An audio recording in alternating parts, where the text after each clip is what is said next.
Olá, muito bom dia, muito obrigado mais uma vez pela sua companhia. Está começando mais uma edição do programa Agronegócio e eu desejo a você um dia de muita paz e também de muita saúde.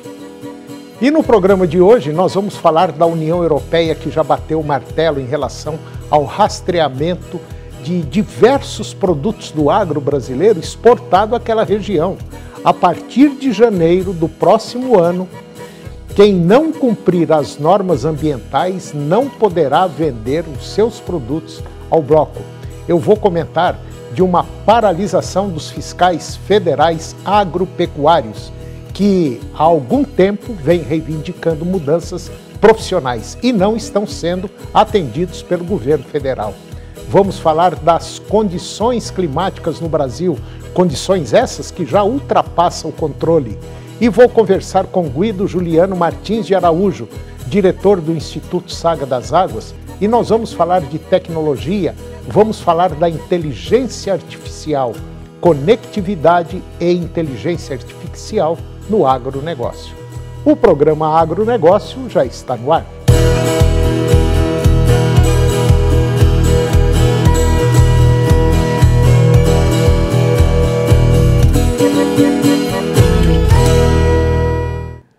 Eu começo o programa de hoje falando de uma possível paralisação dos fiscais federais agropecuários que há algum tempo vem reivindicando mudanças profissionais e não estão sendo atendidos pelo governo federal. Os auditores fiscais federais agropecuários estão prestes a votar em Assembleia Geral sobre a possibilidade de declarar estado de mobilização, o que pode resultar em paralisação ou até greve. A insatisfação da categoria está relacionada principalmente a uma proposta recente do Ministério da Agricultura e Pecuária que sugere mudanças na estrutura das superintendências regionais. Os auditores temem que essas mudanças favoreçam nomeações políticas em cargos de chefia, o que poderá comprometer a imparcialidade nas fiscalizações de frigoríficos e outras atividades essenciais. O Sindicato Nacional dos Auditores Fiscais Federais Agropecuários, a ANFA Sindical, pode e pretende levar o caso ao Tribunal de Contas da União, TCU, e também à Controladoria Geral da União, alegando que a reestruturação proposta ameaça o sistema de inspeção federal. O sindicato alerta para os riscos de corrupção, como os revelados pela Operação Carne Fraca em 2017, que envolveu a liberação de carnes adulteradas no mercado brasileiro. O Brasil possui 27 superintendências regionais de defesa agropecuária, uma em cada estado, cujos cargos são frequentemente ocupados por indicações políticas. No entanto, serviços fundamentais como o Vigiagro, que é a vigilância agropecuária internacional, e a inspeção de produtos de origem animal atualmente respondem diretamente à Secretaria de Defesa Agropecuária em Brasília, sem interferência das superintendências. A proposta do Ministério da Agricultura de subordinar essas fiscalizações às superintendências regionais gera preocupação, pois pode enfraquecer o sistema de defesa agropecuária aqui no nosso país. E agora vamos comentar das exportações do agro brasileiro. As exportações brasileiras de produtos agropecuários seguem fortes neste ano, com destaque para o aumento significativo nos volumes de carne bovina in natura e também carne suína. Segundo o CEPEA, Centro de Estudos Avançados em Economia Aplicada, o avanço nas exportações está diretamente ligado ao crescimento de 29% nos embarques de carne bovina e 2% de carne suína no primeiro semestre, comparado ao mesmo período do ano passado.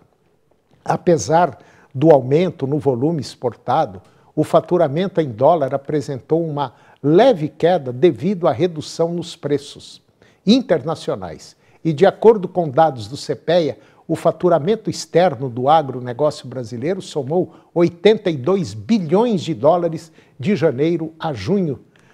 E isso significa dizer que nós tivemos uma queda de 5% nos preços médios em comparação com o primeiro semestre de 2023, mesmo com um aumento de 4,5% no volume exportado. Além da carne bovina e suína, o escoamento de produtos como o algodão, que cresceu 228%, açúcar cresceu 49% e o café 52%, também contribuiu para o avanço nas exportações. A China segue como principal destino das exportações do agronegócio brasileiro, respondendo por cerca de 1/3 dos embarques, com destaque para soja em grão, carne bovina e suína. Além disso, países como Estados Unidos, Emirados Árabes Unidos, Arábia Saudita, Índia, Egito e México também aumentaram as suas compras de produtos brasileiros. Para o segundo semestre de 2024, a expectativa de um bom desempenho no volume exportado no restante do ano está na superação do recorde de faturamento de 2023. A menor colheita de soja e a continuidade da queda nos preços internacionais são fatores que podem limitar os resultados do setor. No entanto, produtos como algodão, açúcar, carne bovina e café continuam com boas perspectivas de crescimento, enquanto o câmbio desvalorizado mantém a competitividade dos produtos brasileiros no mercado mundial. E agora, você vai ver que a União Europeia bateu o martelo em relação ao rastreamento dos diversos produtos do agro brasileiro exportado para aquela região.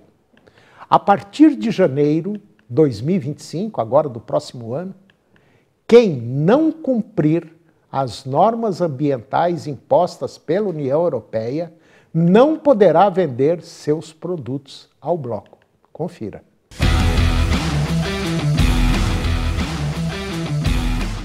A rastreabilidade para a atividade da pecuária de corte está se tornando cada vez mais essencial, uma vez que as exigências para a exportação e forma de consumo mais consistente, do ponto de vista socioambiental, é crescente no mundo todo. No ano passado, o Parlamento Europeu ele adotou uma resolução ambiental de grande impacto, principalmente para o Brasil e para as nossas exportações, que é a Deforestation Regulation da União Europeia.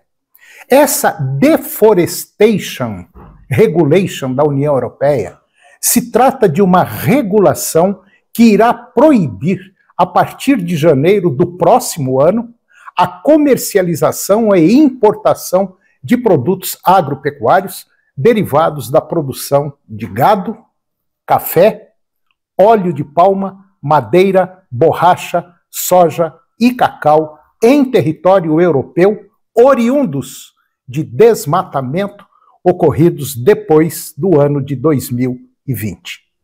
Muito bem. Para preservar florestas, biodiversidade e combater as mudanças climáticas, a União Europeia estabeleceu que esses produtos produzidos em áreas de florestas convertidas depois de 31 de dezembro de 2020 serão proibidos de ser comercializados. E para aferir essa exigência, a norma exige que comerciantes e importadores submetam à autoridade pública competente. Submeta-se o quê? Análise de risco, informações do produto como riscos do país de origem, áreas de florestas, presença de comunidades indígenas, degradação florestal e tem mais, histórico de crimes ambientais e não conformidade com critérios socioambientais, entre outros pontos importantes. O Reino Unido também irá exigir que os produtos agropecuários importados para o seu mercado comprovem por meio de auditoria, regulação ambiental e rastreabilidade. No quesito de rastreabilidade, hoje, a GTA, que é a Guia de Transporte Animal, é um documento obrigatório aqui em território brasileiro para o transporte de animais, junto ao Ministério da Agricultura, Pecuária e Abastecimento. Pois bem, isso com o propósito de atestar a origem e segurança sanitária do animal. A GTA somente consegue demonstrar um transporte, um deslocamento do animal de um ponto a outro e não dispõe de identificação individual do animal de forma completa por todas as fazendas pelas quais esse animal passou. E nesse sentido, o Sistema Brasileiro de Identificação e Certificação de Origem Bovina e Bubalina, que é o SISBOV, ele tem o propósito de ser um sistema de rastreabilidade e identificação individual dos animais, visando a exportação para o mercado europeu, suprindo os limites da GTA. Para a União Europeia, essa rastreabilidade individual do animal é somente metade do caminho, tem muito mais coisa.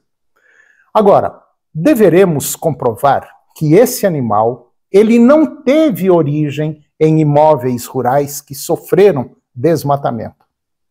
E para que isso aconteça, será necessário cruzar os dados da rastreabilidade individual desse animal com os dados ambientais dos imóveis rurais pelos quais ele passou ao longo de sua vida até chegar ao abate.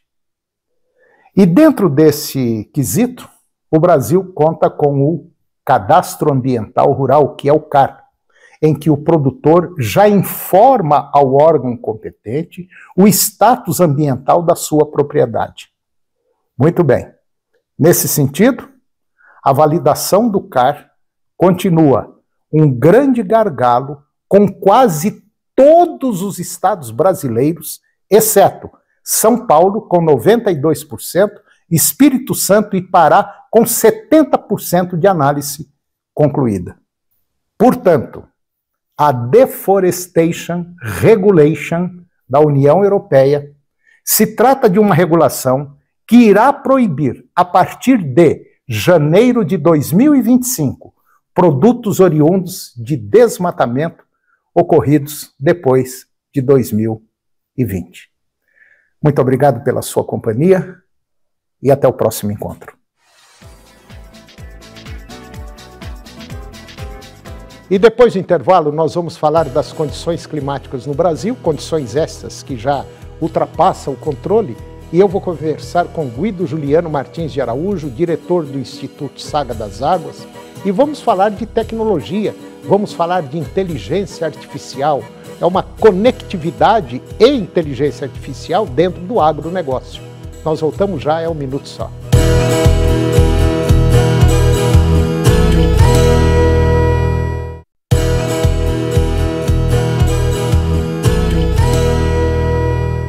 Nós estamos de volta e agora vamos falar das condições climáticas aqui no Brasil. Condições essas que estão passando o controle. A onda de calor que se iniciou no Brasil no começo de setembro, até um pouco antes, ela deve persistir até o próximo, agora dia 20, dia 30, segundo informações da Climatempo. Esse fenômeno, considerado o mais longo e intenso deste ano, tem feito as temperaturas ultrapassarem os 40 graus centígrados em várias cidades do país, especialmente nas regiões centro-oeste e norte. Lá no Mato Grosso e Mato Grosso do Sul, os termômetros podem chegar agora a impressionantes 44 graus centígrados. O calor extremo também atinge os estados do Maranhão, Piauí, Bahia, Tocantins, Pará, onde as temperaturas devem ficar em torno de 40 graus centígrados.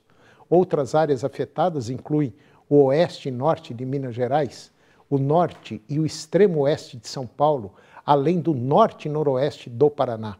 E de acordo com a Organização Meteorológica Mundial, a WMO, Uma onda de calor é caracterizada por um período de no mínimo 3 dias consecutivos, em que as temperaturas ficam 5 graus ou mais acima da média para uma determinada região. E após o término dessa onda de calor, uma frente fria mais forte deve avançar pelo país a partir do dia 20 de setembro, trazendo chuvas intensas devido ao choque entre massas de ar quente e também a fria. E agora eu vou conversar com Guido Juliano Martins de Araújo. Guido é o diretor do Instituto Saga das Águas e nós vamos falar sobre inteligência artificial, nós vamos falar de conectividade, inteligência artificial dentro do agronegócio. Guido Juliano, bom dia, tudo bom? Bom dia, Antônio. Muito bom, tá tudo bem, tudo tranquilo. Tirando o calor, né, Guido? Que está complicado. Muito calor. E esse calor e esse fogo que está alastrando nesse país, com certeza absoluta já tem uma representatividade de prejuízo para o solo, que é coisa simplesmente fantástica, muito grande o prejuízo que nós vamos ter agora. E essa próxima safra a gente corre até um risco, né, Guido? As produtividades elas irão diminuir nestas áreas onde o fogo passou, porque hoje o nosso plantio, a maior parte das áreas que nós dedicamos à soja, milho e o próprio sorgo, elas são áreas de plantio direto na palha.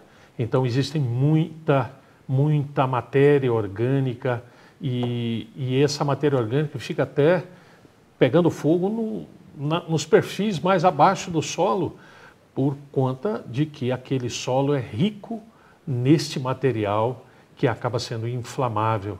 É preocupante, Antônio. É como se fosse uma turfa, né?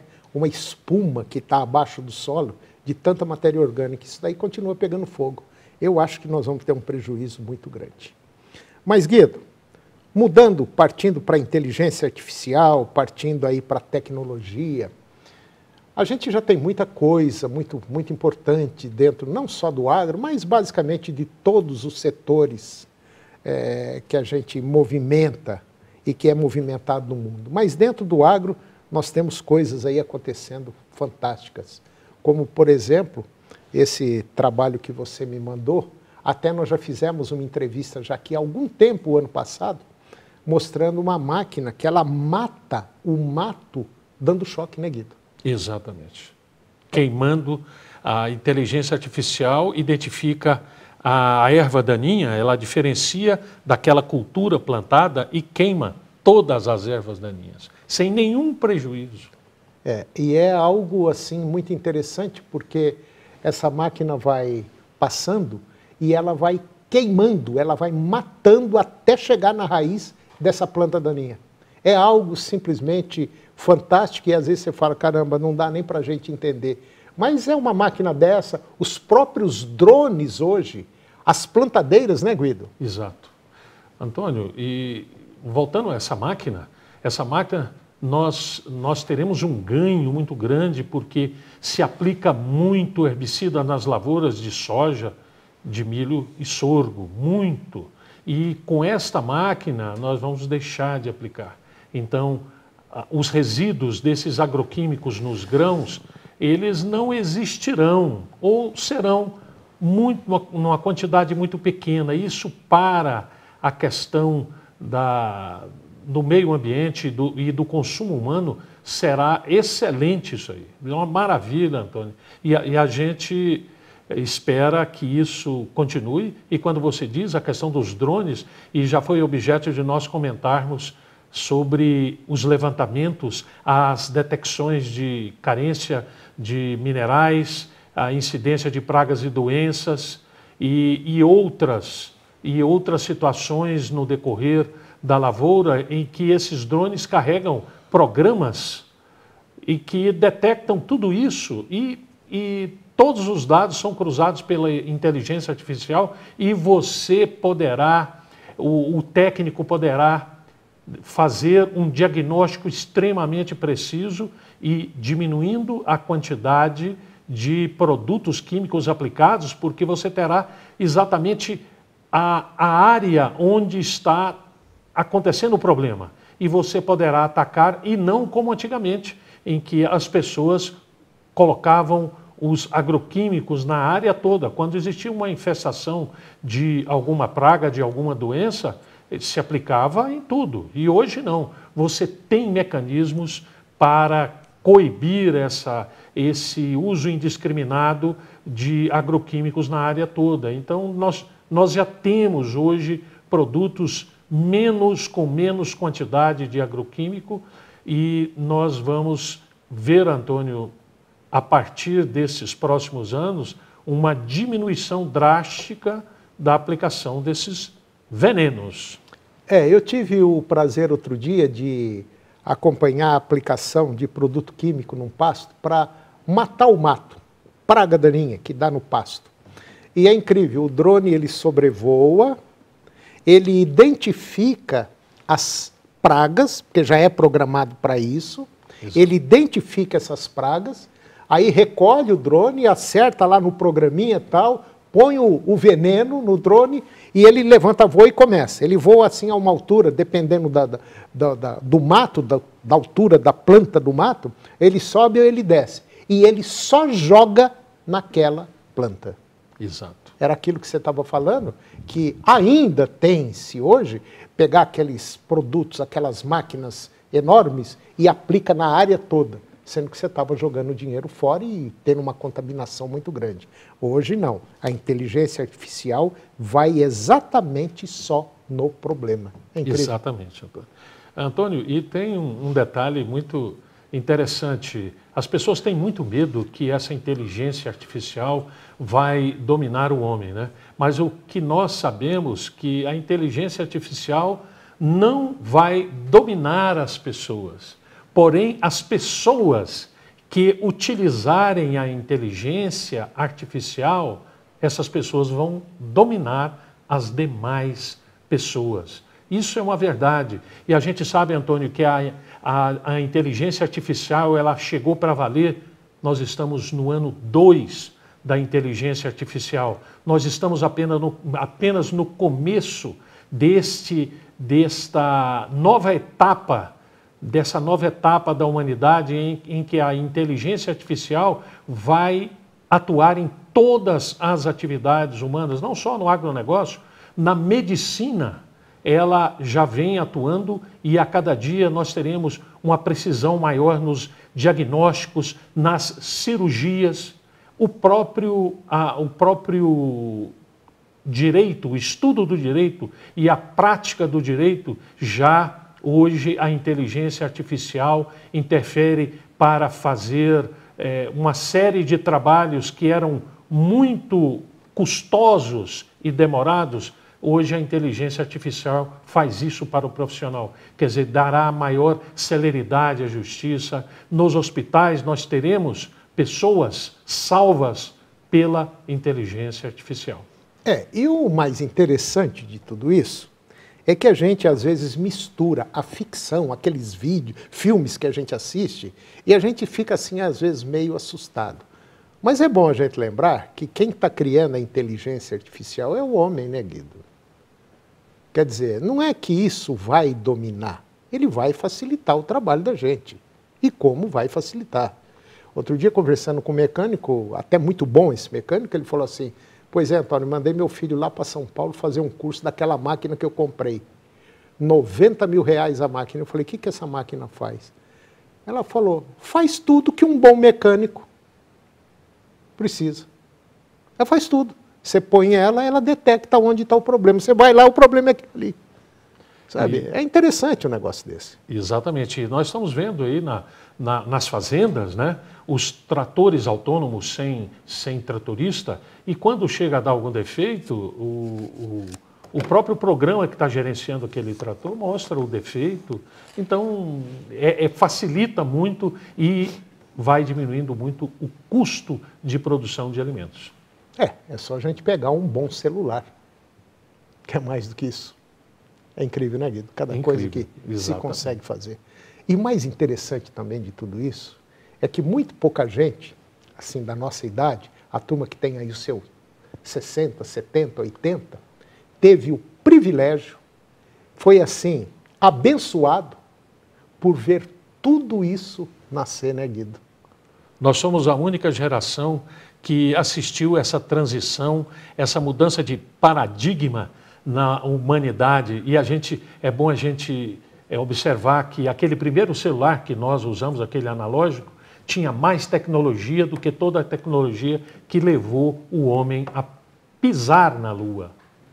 Só isso.